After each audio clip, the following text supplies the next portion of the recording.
Group 1 aspirants కోసం టీశాట్ నిర్వహిస్తున్నటువంటి ప్రతిష్టాత్మక కార్యక్రమానికి స్వాగతం. ఈ వీడియోలో మనము టెక్నాలజీ మిషన్స్లో భాగంగా నేషనల్ ఇమ్యునైజేషన్ మిషన్ మరియు నేషనల్ సూపర్ కంప్యూటింగ్ మిషన్స్కి సంబంధించినటువంటి ప్రశ్నలు ఏ విధంగా రానున్నాయి, వాటికి సంబంధించినటువంటి ఆన్సర్స్ రాయడంలోని మెలకువలు, ప్రాథమికమైనటువంటి అంశాలు తెలుసుకునే ప్రయత్నం చేద్దాం. ఇక్కడ ఇమ్యునైజేషన్ మిషన్కి సంబంధించి క్వశ్చన్ డైరెక్ట్గానే అడిగేందుకు అవకాశం ఉంది. నేషనల్ ఇమ్యునైజేషన్ టెక్నాలజీ మిషన్, జాతీయ అసంక్రామ్యత మిషన్కి సంబంధించినటువంటి అంశంగా చూస్తాం. దీనిని 1985లో ప్రారంభించడం జరిగింది. దీనిని గురించి వ్రాయండి అని సింపుల్గా అడిగేందుకు అవకాశం ఉంది. దీని తర్వాత కంటిన్యూషన్గా జాతీయ ఆరోగ్య మిషన్ అనేది ప్రారంభించబడింది కాబట్టి దీనికి సంబంధించినటువంటి లక్ష్యాలు కొన్ని దాంట్లో భాగంగా కూడా మనము పరిగణిస్తూ నేర్చుకోవాల్సి ఉంటుంది. సో ఇక్కడ జాతీయ అసంక్రామ్యత సాంకేతికతకు సంబంధించినటువంటి మిషన్ అనేది ప్రధానంగా భారతదేశ వ్యాప్తంగా ఉన్నటువంటి గర్భిణులు కావచ్చు, శిశువులు కావచ్చు, చిన్నపిల్లలకు సంబంధించినటువంటి వారిలో అసంక్రామ్యత అంటే రోగాలను నిరోధించేటటువంటి శక్తిని పెంపొందించేటటువంటి ఉద్దేశంతో దీన్ని ప్రారంభించడం జరిగింది. ప్రధానంగా చూస్తే శిశువులలో కావచ్చు, గర్భిణుల్లో కావచ్చు, స్థూలంగా చెప్పాలంటే మానవులలో సైతము అసంక్రామ్యత అనేది 2 రకాలుగా ఉంటుందండి. ఒకటి జన్మతః సమకూరేటటువంటి అసంక్రామ్యత కాగా, మరొకటి జీవితకాలంలో సమకూరేటటువంటి అసంక్రామ్యతగా చెప్తాం. మరో రకంగా వీటిని మనము సహజ అసంక్రామ్యత అంటే పుట్టుకతోటే వచ్చేటటువంటిది, అదేవిధంగా ఈ వ్యాధి కారకాలకు సంబంధించి సహజ సిద్ధంగా మన బాడీలో పెంపొందేటటువంటి అసంక్రామ్యతగా మనకి ఇక్కడ సహజ అసంక్రామ్యత అనేది కనిపిస్తూ ఉంటుంది. మరొకటి కృత్రిమ అసంక్రామ్యతగా చెప్తాం. ఇక్కడ కృత్రిమ అసంక్రామ్యత అంటే వ్యాధి కారకాలను పూర్తి లైవ్గా కానీ లేదా వాటిని సజీవంగా కానీ, లైవ్ అంటే సజీవంగా అంటాం, లేదా క్రియారహితం చేసి కానీ, అదేవిధంగా వాటి యొక్క ఉత్పన్నాలను కానీ, అదేవిధంగా వాటిలోని కొన్ని రకాలైనటువంటి భాగాలను కానీ శరీరంలోకి కృత్రిమంగా ప్రవేశపెట్టి వ్యాధి నిరోధకతను పెంపొందింపచేస్తే దాన్ని మనము కృత్రిమ అసంక్రామ్యతకు సంబంధించినటువంటి అంశంగా చెప్తాం.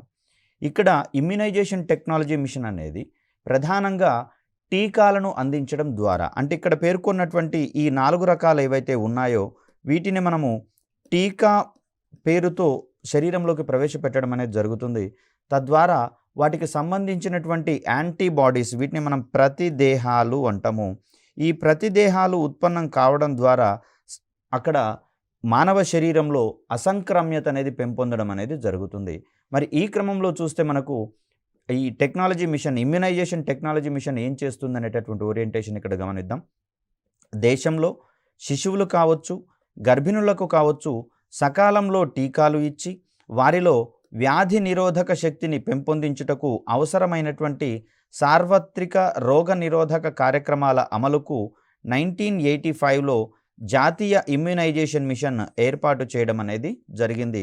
దీంట్లో ప్రధానంగా శిశువులు మరియు గర్భిణులను ప్రథమ ప్రాధాన్యతగా గుర్తించి వారికి అసంక్రామ్యతను లేదా రోగ నిరోధక శక్తిని గనక అందజేస్తే భవిష్యత్ భారతం కూడా ఆరోగ్యవంతంగా ఉంటుందనేటటువంటి ఉద్దేశంతో, ఎందుకు అంటే ఇక్కడే వీరికి వ్యాధులు అధికంగా ప్రబలేటటువంటి అవకాశం ఉంటుంది.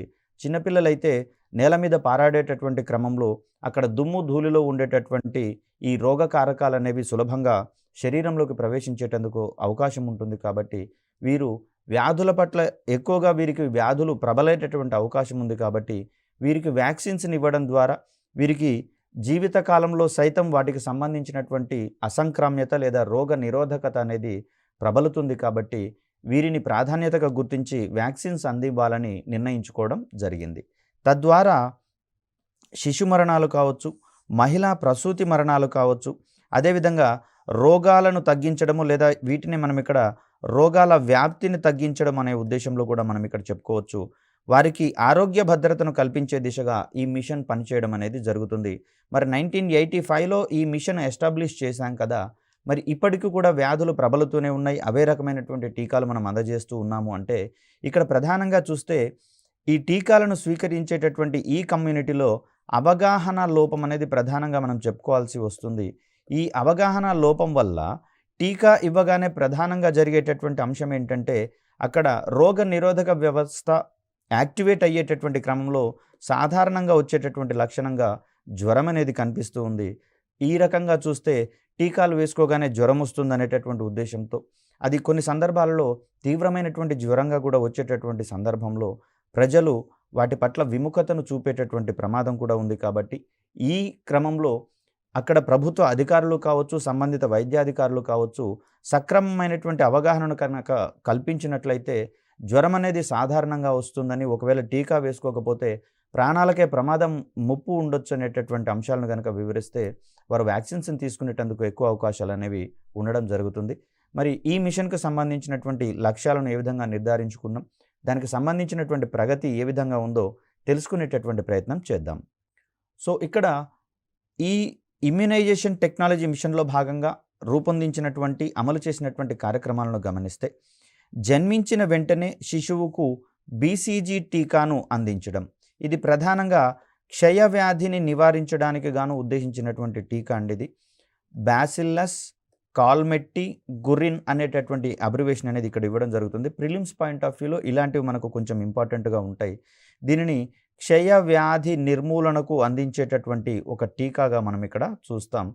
సో అదేవిధంగా చూస్తే శిశువు జన్మించిన 6, 10, 14 వారాల్లో, అదేవిధంగా 16 మరియు 24 నెలల మధ్య పోలియోకి సంబంధించి, ధనుర్వాతము, అదేవిధంగా డిఫ్తీరియాకు సంబంధించినటువంటి టీకాలను అందించడం అనేది ఇక్కడ ఈ ఇమ్యునైజేషన్ టెక్నాలజీ మిషన్లోని ఒక కార్యక్రమంగా మనకి ఇక్కడ కనిపిస్తూ ఉంటుంది. ప్రధానంగా చూస్తే ఈ వ్యాధుల యొక్క ప్రబలత అనేది ఆ వయసులలో తీవ్రంగా ఉంటున్నటువంటి పరిస్థితులలో ఈ ఏజ్ల వారికి గనక టీకా అందించినట్లయితే వారిలో అసంక్రామ్యత అనేది ప్రబలడం అనేది జరుగుతుంది. అసంక్రామ్యత ఏర్పడడం ద్వారా లేదా అభివృద్ధి చెందడం ద్వారా సంబంధిత వ్యాధులకు సంబంధించినటువంటి నిరోధకత పెరగడం అనేది జరుగుతుంది. అదేవిధంగా చూస్తే గవద బిళ్ళల నివారణకు 9 నుంచి 12 నెలల మధ్య టీకాలు వేయడం అనేది మరొక కార్యక్రమంగా మనకి ఇక్కడ కనిపిస్తుంది. తద్వారా గవద బిళ్ళలను నివారించేటటువంటి అవకాశం మనకు దొరుకుతుంది. అదేవిధంగా చూస్తే 5 సంవత్సరాల లోపు పిల్లల్లో డిఫ్తీరియా నివారణకు సంబంధించినటువంటి టీకాలు అందించడం, మరొకటి చూస్తే 10 నుండి 16 సంవత్సరాల వయసులో ధనుర్వాతాన్ని నివారించేటటువంటి టీకాలను వేయడం అనేటటువంటిది ఇక్కడ మనకు ప్రధానంగా ఇమ్యునైజేషన్ టెక్నాలజీ మిషన్లో రూపొందించి అమలుపరిచేటటువంటి కార్యక్రమాలుగా మనకి ఇక్కడ కనిపిస్తూ ఉన్నాయి. మరి ఇక్కడ ఇమ్యునైజేషన్ టెక్నాలజీ మిషన్లో కార్యక్రమాలను చూసాం. మరి వాటికి సంబంధించినటువంటి ఫలితాలు ఏ విధంగా ఉన్నాయి అనేటటువంటి ఓరియంటేషన్ని గమనిస్తే ఈ మిషన్ సక్రమంగా అమలయ్యింది లేనిది మనకి ఇక్కడ తేటతెల్లం కావడం అనేది జరుగుతుంది. దీంట్లో భాగంగా చూస్తే తట్టు, పోలియోలతో పాటు మిగిలిన వ్యాధుల నివారణ టీకాల ఉత్పత్తిలో భారత్ స్వయం సమృద్ధి సాధించడం అనేది జరిగింది. ప్రధానంగా చూస్తే ప్రారంభ కాలంలో భారతదేశంలో పోలియో వ్యాధి అత్యధికంగా ఉన్నటువంటి దేశాల జాబితాలో భారత్ ఘనమైనటువంటి స్థితిలోనే ఉండేది. ఇది టాప్ కంట్రీస్ జాబితాలో ఉన్నటువంటి పరిస్థితి మనకు కనిపిస్తూ ఉంది. సో ఈ క్రమంలో చూస్తే సంబంధిత వ్యాధులకు సంబంధించినటువంటి టీకాలను అభివృద్ధి చేసేటటువంటి నిపుణులతో చర్చించి అందుకు అనువైనటువంటి కార్యక్రమాలను రూపొందించుకోవడం జరిగింది భారతదేశం. దీంట్లో భాగంగా చూస్తే ప్రధానంగా టీకాలను స్వదేశీయంగానే ఉత్పత్తి చేయాలనేటటువంటి డెసిషన్ తీసుకోవడం జరిగింది. తద్వారా విదేశీ శక్తుల యొక్క దుష్ప్రభావాల నుంచి తప్పుకోవడానికి మనకు ఎక్కువ ఆస్కారం అనేది జరుగుతుంది. ఇటీవల కోవిడ్కి సంబంధించినటువంటి టీకాల ఉత్పత్తిలో మిగిలినటువంటి ప్రపంచ దేశాలు భారతదేశానికి కోవిడ్ టీకాకు సంబంధించినటువంటి ముడి సరుకును అందించడానికి నిరాకరించిన సంగతి మనందరికీ తెలిసిందే. మరి అలాంటి సందర్భాలలో స్వదేశీయంగానే టీకాను గనక ఉత్పత్తి చేస్తే అవి ఏ పరిస్థితుల్లోనైనా సహాయ నిరాకరణ చేసినటువంటి పరిస్థితులలో మనకు ఎటువంటి ఇబ్బందులు అనేవి కలగదు. మరొక అంశం ఏంటంటే టీకాలను గనక స్వదేశీయంగా ఉత్పత్తి చేస్తూ భారతదేశ ప్రజలకు అవసరమైనటువంటి టీకాలను అందజేయడమే కాకుండా మిత్ర దేశాలకు సైతం వాటిని గనక అందించినట్లయితే ఆయా దేశాల మధ్య సోదరభావం అనేది పెంపొందడం మనకు తెలిసినటువంటి విషయమే. అదేవిధంగా చూస్తే దేశీయంగానే పోలియో టీకా ఉత్పత్తి, ఇప్పటికే మనందరికీ తెలుసు పోలియో వ్యాధి భారతదేశం నుంచి నిర్మూలించబడినట్లుగా మనకు తెలుస్తోంది. దీనికి ప్రధాన కారణంగా టీకాలను స్వదేశీయంగానే గనక మనం ఉత్పత్తి చేసుకుంటే అవసరమైనటువంటి వారికి వాటిని సకాలంలో అందజేసి ఆయా వ్యాధుల నిర్మూలనకు విశేషమైనటువంటి కృషి జరిపేటటువంటి వీలుంటుంది. విదేశాల మీద ఆధారపడినట్లయితే అవి మన దేశానికి వచ్చేసరికి వ్యాధి యొక్క తీవ్రత అనేది ప్రబలినట్లయితే మానవ ప్రాణ నష్టాలకు ఎక్కువగా గురయ్యేందుకు అవకాశం ఉంటుంది. కాబట్టి ఇక్కడ స్వదేశీయంగానే టీకాలను ఉత్పత్తి చేయాలనేటటువంటి సదుద్దేశం మనకి ఇక్కడ కనిపిస్తూ ఉంది. అదేవిధంగా చూస్తే ఈ మిషన్ అమలు చేయడం వలన 1985లో 97గా ఉన్నటువంటి శిశు మరణాలు, అంటే 1000 మందికి వీటిని లెక్కగా చూస్తాము. 1000 మందికి 97గా ఉన్నటువంటి శిశు మరణాలు 1990 నాటికి, అంటే 5 సంవత్సరాల కాలం నాటికే 80కి తగ్గిపోవడం అనేది మనకి ఇక్కడ చూస్తూ ఉన్నాం. అదే లక్షలలో చూస్తే చాలా ఎక్కువ మంది పిల్లలను వారి యొక్క ప్రాణాలను కాపాడిన వారిగా మనకి ఇక్కడ కనిపిస్తూ ఉంది. అదేవిధంగా 2008, 2009 నాటికి చూస్తే ఇది కేవలం 55కు పరిమితం కావడం అనేది జరిగింది. 2010లో ఈ సంఖ్య 47కు, 2011 నాటికి 44కు తగ్గినట్లుగా మనకి ఇక్కడ సర్వేలు అనేవి రిపోర్ట్స్ ద్వారా తెలియజేయడం జరుగుతుంది. అదేవిధంగా 2020 గణాంకాల ప్రకారం చూస్తే శిశు మరణాల రేటు ప్రస్తుతం 29.7 ఉన్నట్లుగా మనకి ఇక్కడ కనిపిస్తూ ఉంది. మరిది భారతదేశం ఇమ్యునైజేషన్ టెక్నాలజీ మిషన్ని ప్రారంభించి అమలు చేయడం ద్వారా వచ్చినటువంటి గణనీయమైనటువంటి పురోగతిగా మనకి ఇక్కడ కనిపిస్తూ ఉంది. మరొక ప్రధానమైనటువంటి అంశం ఏంటంటే, ఇక్కడ టెక్నాలజీ మిషన్స్కి సంబంధించినటువంటి డేటాని రాసేటప్పుడు, అంటే దానికి సంబంధించినటువంటి గణాంకాలను అందించేటటువంటి క్రమంలో వెరీ రీసెంట్ ఇది రాయాల్సి ఉంటుందా, అవసరం లేదా అనే సందేహం ఒకటి అభ్యర్థులకు వచ్చే అవకాశం ఉంది. దీంట్లో వాస్తవానికి ఆ టెక్నాలజీ మిషన్ ప్రారంభించిన నాటి గణాంకాలు, అదేవిధంగా అది ఎంతకాలం వరకు అమలు చేయబడిందో చూసి ముగిసే సమయానికి ఉన్నటువంటి గణాంకాలను రాస్తే సరిపోతుంది. కానీ ఇమ్యునైజేషన్ టెక్నాలజీ మిషన్కి సంబంధించి మనకు దీన్ని జాతీయ ఆరోగ్య మిషన్లో అంతర్భాగంగా చేశాము. అది ఇంకా కంటిన్యూ అవుతూనే ఉంది. కాబట్టి దీనికి సంబంధించినటువంటి వెరీ రీసెంట్ గణాంకాలను సైతం మనం ఉపయోగించుకునేటందుకు వీలుంది. మిగిలిన వాటి విషయంలో మాత్రము ప్రారంభమైనటువంటి సమయంలోని గణాంకాలు, అదేవిధంగా ఆ మిషన్ ఎండ్ పూర్తయినటువంటి సమయానికి ఉన్నటువంటి గణాంకాలను కంపేర్ చేస్తూ అభివృద్ధిని మనము పోల్చేటటువంటి క్రమాన్ని చూడవచ్చు. ఈ కార్యక్రమానికి కొనసాగింపుగా 2005లో జాతీయ ఆరోగ్య మిషన్, దీన్నే మనము నేషనల్ హెల్త్ మిషన్గా పేర్కొంటూ ఉంటాం. దీంట్లో భాగంగా మరి 2 మిషన్స్ అనేవి స్టార్ట్ చేయడం జరిగింది. నేషనల్ రూరల్ హెల్త్ మిషన్ ఒకటి కాగా, national urban health machine. So ఇవి ప్రధానంగా పల్లె ప్రాంతాలు, పట్టణ ప్రాంతాలకు సంబంధించినటువంటి ప్రజలలో అసంక్రామ్యతను పెంపొందింపచేసేటటువంటి కార్యక్రమాలుగా మనకి ఇక్కడ కనిపిస్తూ ఉంటాయి. సో ఇమ్యునైజేషన్ టెక్నాలజీ మిషన్ కాలక్రమంలో ఏ విధంగా మారింది అనే ఓరియంటేషన్లో కూడా మనకు క్వశ్చన్ వచ్చే అవకాశం ఉంది. దీనికి సమాధానంగా మనం ఇక్కడ జాతీయ ఆరోగ్య మిషన్ని పేర్కొంటాము. ఇది 2005లో ఏర్పాటైనటువంటి కార్యక్రమంగా మనకు తెలుస్తుంది. దీంట్లో చూస్తే ప్రధానంగా 5 సంవత్సరాల లోపు పిల్లల్లో తరచుగా వ్యాపించేటటువంటి 7 రకాల వ్యాధులు, ఇవి క్షయ, పోలియో, డిఫ్తీరియా, కోరింత దగ్గు, ధనుర్వాతం, మీజిల్స్ మరియు హెపటైటిస్ బి. ఈ వ్యాధులు అనేవి ప్రధానంగా 5 సంవత్సరాల పిల్లల్లో ఎక్కువగా వచ్చేందుకు అవకాశం ఉంటుంది. కాబట్టి 5 సంవత్సరాల లోపు వయసు ఉన్నటువంటి పిల్లల్లో ఎక్కువగా వచ్చేటటువంటి అవకాశం ఉంది. కాబట్టి ఆ వయసుల వారికి టీకాలను కనుక అందజేస్తే వారికి ఈ వ్యాధుల పట్ల నిరోధకత అనేది ప్రబలుతుంది, కాబట్టి పెరుగుతుంది. కాబట్టి వీటిని 5 సంవత్సరాల లోపు పిల్లలకు అందించాలని లక్ష్యంగా నిర్ధారించుకోవడం జరిగింది. అదేవిధంగా చూస్తే త్వరలో మీజిల్స్కి సంబంధించి 2వ డోసు, అదేవిధంగా ఇన్ఫ్లుయెంజా బి మరియు న్యూమోకోకల్ వ్యాధులకు సంబంధించినటువంటి టీకాలను కూడా అందజేయాలనేటటువంటి అంశము మనకి ఇక్కడ జాతీయ ఆరోగ్య మిషన్లో భాగంగా పేర్కొనడం జరిగింది. దీనితో పాటుగా మిషన్ ఇంద్రధనుష్ అనేటటువంటి కార్యక్రమాన్ని కూడా ప్రధానంగా నేటికి కూడా టీకాలు సరిగా అందజేయబడని లేదా టీకాలు అందజేసేటటువంటి కార్యక్రమానికి దూరంగా ఉన్నటువంటి కమ్యూనిటీల వారికి ముఖ్యంగా ఈ టీకాలను అందజేయాలనేటటువంటి ఉద్దేశంతో మిషన్ ఇంద్రధనుష్ ప్రోగ్రామ్ని కూడా ప్రారంభించడం అనేది జరిగింది. వీటిని కోఆర్డినేట్ చేసుకుంటూ మనం ఇమ్యునైజేషన్ టెక్నాలజీ మిషన్కి సంబంధించినటువంటి అంశాలను ప్రముఖంగా క్వశ్చన్ యొక్క స్ట్రాటజీకి అనుగుణంగా ఆన్సర్లో భాగంగా రాయాల్సి వస్తుంది.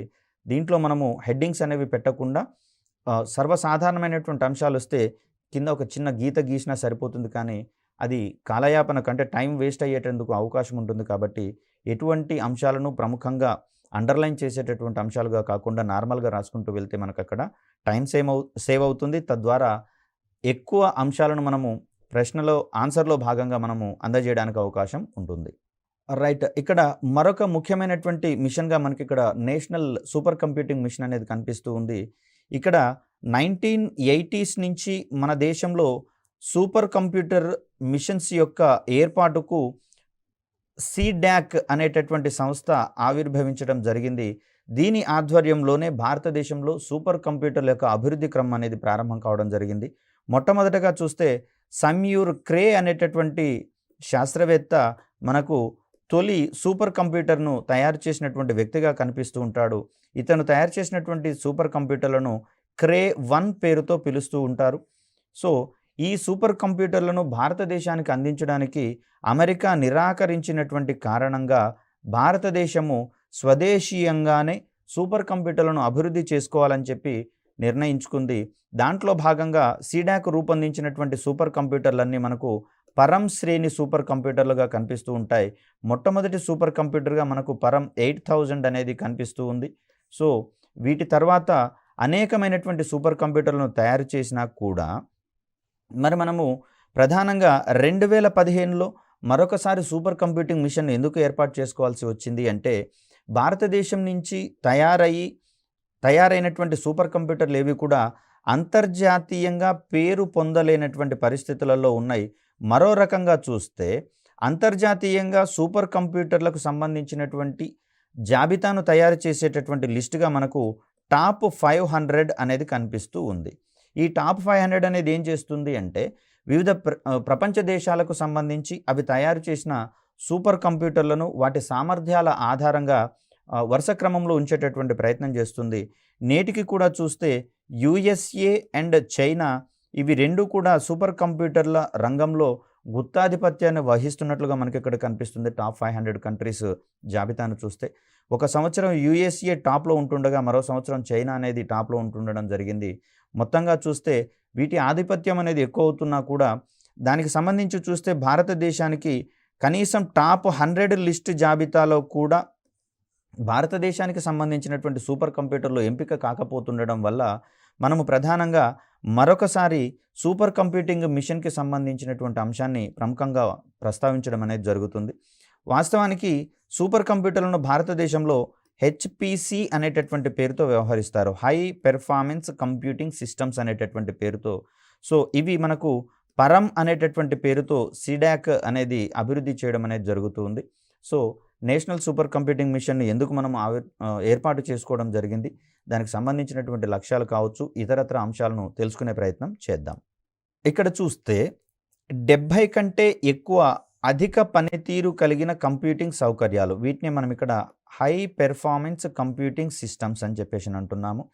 సౌకర్యాలతో కూడిన విస్తారమైనటువంటి సూపర్ కంప్యూటింగ్ గ్రిడ్ను ఏర్పాటు చేయడం ద్వారా దేశవ్యాప్తంగా విస్తరించి ఉన్నటువంటి జాతీయ విద్యా సంస్థలు కావచ్చు, R&D అంటే రీసెర్చ్ అండ్ డెవలప్మెంట్కి సంబంధించినటువంటి సంస్థలు కావచ్చు, సాధికారత కల్పించాలని ఈ మిషన్ భావిస్తోంది. అంటే ఎంపవర్మెంట్ తీసుకొని రావాలి. సూపర్ కంప్యూటింగ్కి సంబంధించినటువంటి అప్లికేషన్స్, వీటిని మనము సింపుల్గా అనువర్తనాలు అంటాం. అంటే సూపర్ కంప్యూటర్ల యొక్క మిషన్ అనేది సూపర్ కంప్యూటర్లు అనేవి మామూలు అవసరాలకు కాకుండా మరింత ప్రాధాన్యత కలిగినటువంటి ఎక్కువ శక్తిని వెచ్చించి గణాంకాలు కావచ్చు, అంచనాలను కావచ్చు వేసేటటువంటి క్రమంలో వీటిని మనం ఇక్కడ చూస్తాము. వాతావరణ పరిశోధనలు కావచ్చు, పరిశీలనలు కావచ్చు, అదేవిధంగా అంచనాలకు సంబంధించినటువంటి విషయాలలో సైతం సూపర్ కంప్యూటర్స్ అనేవి మనకు ఎక్కువగా ఉపయోగపడతాయి. దీంట్లో భాగంగా భారతదేశం తయారు చేసినటువంటి సూపర్ కంప్యూటర్లుగా ప్రత్యూష్ అండ్ మిహిర్ అనేటటువంటి సూపర్ కంప్యూటింగ్ వ్యవస్థలు మనకి ఇక్కడ కనిపిస్తూ ఉన్నాయి. అదేవిధంగా చూస్తే భూకంపాల విశ్లేషణకు సంబంధించి మరియు అణుశక్తికి సంబంధించినటువంటి కార్యక్రమాలలో సైతం మనకి ఇక్కడ సూపర్ కంప్యూటర్లు అనేవి అధిక ప్రాధాన్యతను కలిగి ఉన్నాయి. కాబట్టి వీటికి సంబంధించినటువంటి అంశాలలో కీలకమైనటువంటి కృషి చేస్తున్నటువంటి విశ్వవిద్యాలయాలు కావచ్చు, అదేవిధంగా R&D పరిశోధనా సంస్థలు కావచ్చు, వీటన్నింటినీ ఒక గ్రిడ్ ద్వారా అనుసంధానం చేయాలనేటటువంటి సదుద్దేశం మనకి ఇక్కడ కనిపిస్తుంది. అది కూడా 70 కంటే అధికమైనటువంటి సూపర్ కంప్యూటింగ్ సౌకర్యాలతో కూడిన ఒక గ్రిడ్. దీన్నే మనం భారతదేశ వ్యాప్తంగా నేషనల్ నాలెడ్జ్ నెట్వర్క్ అనేటటువంటి అంశంగా మనం ఇక్కడ చూస్తాం. దీంట్లో భాగంగా 100కు పైగా లేదా 100 వరకు విద్యా సంస్థలను కావచ్చు, పరిశోధనా సంస్థలను కావచ్చు పరస్పరం అనుసంధానించడం. అదేవిధంగా 1000 వరకు యాక్టివ్ రీసెర్చర్స్ అంటే ఇంకా పరిశోధనలో నిమగ్నమై ఉన్నటువంటి వ్యక్తులను వీటితో అనుసంధానించాలనేటటువంటి ఉద్దేశంతో ఎన్కేఎన్ నేషనల్ నాలెడ్జ్ నెట్వర్క్ అనేటటువంటి దాన్ని మనం ఇక్కడ ఎస్టాబ్లిష్ చేసుకోవడం జరిగింది. సో ఇలా చూస్తే ఈ సూపర్ కంప్యూటర్లన్నీ అంటే ఈ 70కి పైగా ఏర్పాటు చేసినటువంటి సూపర్ కంప్యూటర్లన్నీ నేషనల్ నాలెడ్జ్ నెట్వర్క్ ద్వారా నేషనల్ సూపర్ కంప్యూటింగ్ గ్రిడ్కు అనుసంధానం చేయబడతాయి. తద్వారా వారు చేసినటువంటి పరిశోధనలకు సంబంధించినటువంటి ప్రాథమిక అంశాలు కావచ్చు, అత్యాధునికమైనటువంటి అంశాలు కావచ్చు, ఒకరితో ఒకరు పంచుకోవడానికి అవకాశం ఉంటుంది. తద్వారా అదే అంశంలో సంబంధితమైనటువంటి అంశంలో మరికొందరు పరిశోధన చేసేటటువంటి అవసరం లేకుండా నివారించబడుతుంది. తద్వారా అమూల్యమైనటువంటి సమయం అనేది ఎక్కువ మొత్తంలో ఆదా కావడం అనేది జరుగుతుంది. సో ఇక్కడ అకాడమిక్ మరియు R&D సంస్థలు, అదేవిధంగా కీలకమైనటువంటి ప్రభుత్వ విభాగాలు, అదేవిధంగా మంత్రిత్వ శాఖలు సైతము ఈ సౌకర్యాలను ఉపయోగించి జాతీయ ప్రాధాన్యత కలిగినటువంటి అనువర్తనాలను అభివృద్ధి చేయడం మనం ఇక్కడ గమనించవచ్చు. ప్రధానంగా చూస్తే కోవిడ్ పాండమిక్ ప్రబలినటువంటి క్రమంలో అనేకమైనటువంటి సంస్థలు టీకా ఉత్పత్తి మీద ప్రధానంగా దృష్టి సారించడం అనేది జరిగింది. దీంట్లో భాగంగా కోవిడ్కి సంబంధించినటువంటి లక్షణాల మీద అవి విశేషమైనటువంటి పరిశోధనలు చేశాయి. ఈ లక్షణాల ఆధారంగా వాటికి వ్యతిరేకంగా ఉండేటటువంటి పదార్థాలు ఏవి అనేటటువంటి అంశంలో కూడా అధిక పరిశోధనలు జరిగాయి. మరి ఈ క్రమంలో ఒక్కొక్క సంస్థ తనదైనటువంటి శైలిలో పరిశోధనలు చేసేటటువంటి క్రమంలో గమనించినటువంటి అంశాలను ఈ గ్రిడ్కి అనుసంధానించినటువంటి వ్యవస్థల ద్వారా ఒకరితో ఒకరు పంచుకున్నప్పుడు వాటికి సంబంధించినటువంటి ఆలోచనలను సైతం వారు పంచుకునేందుకు అవకాశం ఉంది. తద్వారా వినూత్నమైనటువంటి ఆవిష్కరణలు మానవాళికి అందేటటువంటి అవకాశం ఉంది. అదేవిధంగా టీకాను ఉత్పత్తి చేసిన తర్వాత క్లినికల్ ట్రయల్స్ను సైతము నిర్వహించాల్సి వస్తుంది. మరి ఇలాంటి సందర్భాలలో ఆ క్లినికల్ ట్రయల్స్లో భాగంగా రోగుల యొక్క శరీరాలలో ఏర్పడేటటువంటి మార్పులను నిరంతరం గమనించాల్సి వస్తుంది. అదేవిధంగా ఆ మార్పు చేర్పుల విషయంలో దుష్ప్రభావాలు గనక, సైడ్ ఎఫెక్ట్స్ గనక వచ్చినట్లయితే వాటిని వెంటనే నివారించడానికి అవసరమైనటువంటి వ్యవస్థలను ఏర్పాటు చేసుకోవాల్సి వస్తుంది. కాబట్టి వీటన్నిటికీ సంబంధించినటువంటి అంశాలను మానవ ప్రమేయంతో గనక అబ్జర్వ్ చేయాల్సి వస్తే ఎక్కువ సమయం పట్టేందుకు అవకాశం ఉంది. అదే హై పెర్ఫార్మెన్స్ ఉన్నటువంటి, అధిక సామర్థ్యం ఉన్నటువంటి సూపర్ కంప్యూటర్ల ద్వారా అయితే తక్కువ సమయంలోనే వీటన్నిటిని మనం సకాలంలో పూర్తి చేసేందుకు అవకాశం ఉంటుంది. అదేవిధంగా చూస్తే ఈ అప్లికేషన్ల అభివృద్ధిలో ఎదురయ్యేటటువంటి సవాళ్లను ఎదుర్కోవడానికి తిరిగి హై పెర్ఫార్మెన్స్ కంప్యూటింగ్ రంగంలో అత్యంత వృత్తిపరమైనటువంటి అవగాహన కలిగిన మానవ వనరులను అభివృద్ధి చేయాలని ఈ మిషన్ లక్ష్యంగా నిర్దేశించుకోవడం జరిగింది. దీంట్లో భాగంగా 11,000 మంది హై పెర్ఫార్మెన్స్ కంప్యూటింగ్ రంగంలో నిపుణులైనటువంటి మానవ వనరులను తయారు చేయాలనేటటువంటిది ఇది ప్రధానమైనటువంటి లక్ష్యంగా నిర్దేశించుకోవడం జరిగింది. మరికొన్ని అంశాలను గమనిద్దాం. ప్రధానంగా నేషనల్ సూపర్ కంప్యూటింగ్ మిషన్ను department of science and technology, అదేవిధంగా department of electronics and information technology, సింపుల్గా డైటీ అంటాం దీన్ని మనం, సంయుక్తంగా 7 ఏళ్ల వ్యవధిలో అమలు చేయడం అనేది మనకి ఇక్కడ కనిపిస్తుంది. దీనికి సంబంధించినటువంటి అంచనా వ్యయము 4,500 కోట్ల రూపాయలు. ఇది ముఖ్యంగా చూస్తే 3 ఫేజ్లలో స్థాపించడం అనేది కనిపిస్తూ ఉందండి. ఇక్కడ ఫేజ్ 1కి గనక గమనిస్తే 30% వాల్యూ అడిషన్ అంటాం. అంటే ఉన్నటువంటి వ్యవస్థలకు అదనంగా మరికొన్ని వ్యవస్థలను గనక మనం ఏర్పాటు చేసినట్లయితే దాన్ని మనము వాల్యూ అడిషన్గా చెప్తాము. దీంట్లో 30% వాల్యూ అడిషన్ సాధించాలని నిర్దేశించుకోవడం జరిగింది. ఇది 2021న ఎండ్ అయినట్లుగా ప్రకటించడం అనేది జరిగింది ఫేజ్ 1. అదేవిధంగా ఫేజ్ 2కి సంబంధించి చూస్తే దీంట్లో భాగంగా 40% వాల్యూ అడిషన్ని సాధించాలని నిర్దేశించుకోవడం జరిగింది. అంటే ఉన్నటువంటి వ్యవస్థలను మరింత ఆధునికీకరించడం కావచ్చు, లేదా రీసెర్చ్ అండ్ డెవలప్మెంట్ ద్వారా వచ్చినటువంటి అంశాల ఆధారంగా వాటిని అప్గ్రేడ్ చేసుకునేటటువంటి అంశాలు ఇక్కడ మనకు కనిపిస్తూ ఉంటాయి. లేదా పూర్తిగా కొత్త సాంకేతికతను ఏర్పాటు చేసుకోవడం అనేది కూడా మనకి ఇక్కడ కనిపిస్తూ ఉంది. అదేవిధంగా ఇది ఏప్రిల్ 2021న ప్రారంభించబడినట్లుగా మనకి ఇక్కడ కనిపిస్తూ ఉంది. మొత్తంగా చూస్తే ఫేజ్ 3 అనే దాన్ని కూడా ప్రారంభించాలని ఏప్రిల్ 2021న నిర్ణయించుకోవడం అనేది జరిగింది. సో దీంట్లో భాగంగా మొత్తంగా చూస్తే 85% స్వదేశీ ఉత్పత్తిని లక్ష్యంగా నిర్ధారించుకోవడం జరిగింది నేషనల్ సూపర్ కంప్యూటింగ్ మిషన్లో భాగంగా. దీనికి సంబంధించినటువంటి ఇతర లక్ష్యాలను చూద్దాం. సూపర్ కంప్యూటింగ్ రంగంలో భారతదేశాన్ని ప్రపంచ అగ్రగామిగా మార్చడం. మొత్తంగా మొన్నటికి మొన్న చూస్తే వెరీ తాజా ఇన్ఫర్మేషన్ ప్రకారము ప్రత్యూష్ మరియు మిహిర్ మరియు పరం సిద్ధి అనేటటువంటిది ఇదొక ఆర్టిఫిషియల్ ఇంటెలిజెన్స్ని బేస్ చేసుకుని రూపొందించినటువంటి సూపర్ కంప్యూటర్గా మనకి ఇక్కడ కనిపిస్తుంది. ఇది 2020 నవంబర్లో వచ్చినటువంటి టాప్ 500 లిస్టులో 62 ప్లేస్లో మనకి ఇక్కడ కనిపిస్తుంది.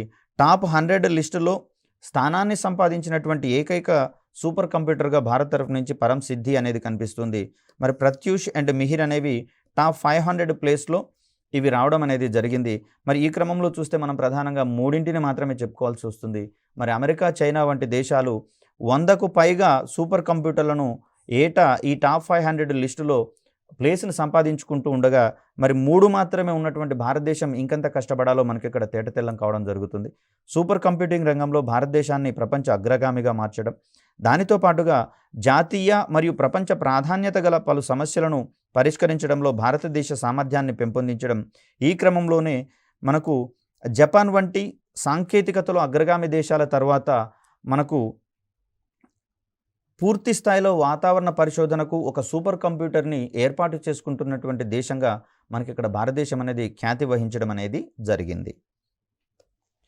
అదేవిధంగా చూస్తే మన శాస్త్రవేత్తలు మరియు పరిశోధకులకు అత్యాధునికమైనటువంటి సూపర్ కంప్యూటింగ్ సౌకర్యాలతో సాధికారత కల్పించి వారు అత్యాధునిక పరిశోధనలు చేసేందుకు వీలు కల్పించడము.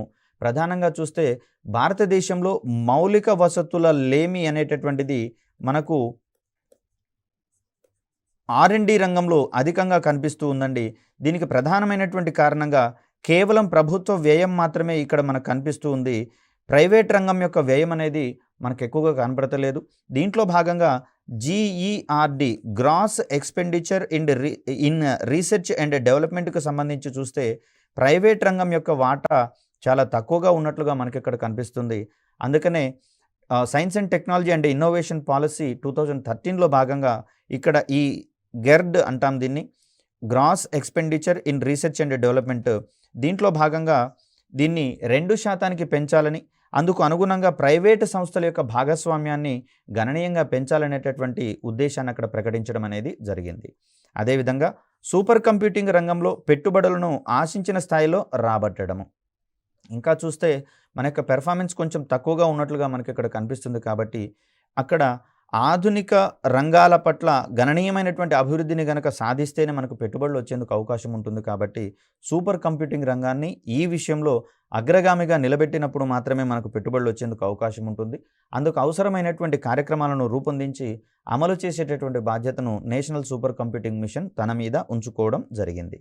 అదేవిధంగా ప్రపంచ పోటీతత్వాన్ని సాధించడానికి మరియు సూపర్ కంప్యూటింగ్ టెక్నాలజీ రంగంలో స్వీయ విశ్వాసాన్ని నిర్ధారించడానికి కూడా ఈ సూపర్ కంప్యూటింగ్ మిషన్ అనేది ప్రధానంగా దృష్టి సారించడం అనేది జరిగింది. అదేవిధంగా చూస్తే ఇక్కడ సూపర్ కంప్యూటింగ్ రంగంలో ఎంత అభివృద్ధి సాధించాలని ఉన్నా కూడా కొన్ని మౌలిక వసతులకు సంబంధించి కావచ్చు, అదేవిధంగా నిపుణులైనటువంటి మానవ వనరులు లేకపోవడం కావచ్చు, వీటన్నిటి కారణాల వల్ల కొంత కుంటుపడుతుంది. అదేవిధంగా చూస్తే సుస్థిరమైనటువంటి ప్రభుత్వాలు ఏర్పడకపోవడం కూడా ఒక ప్రధానమైనటువంటి అవరోధంగా కనిపిస్తుంది.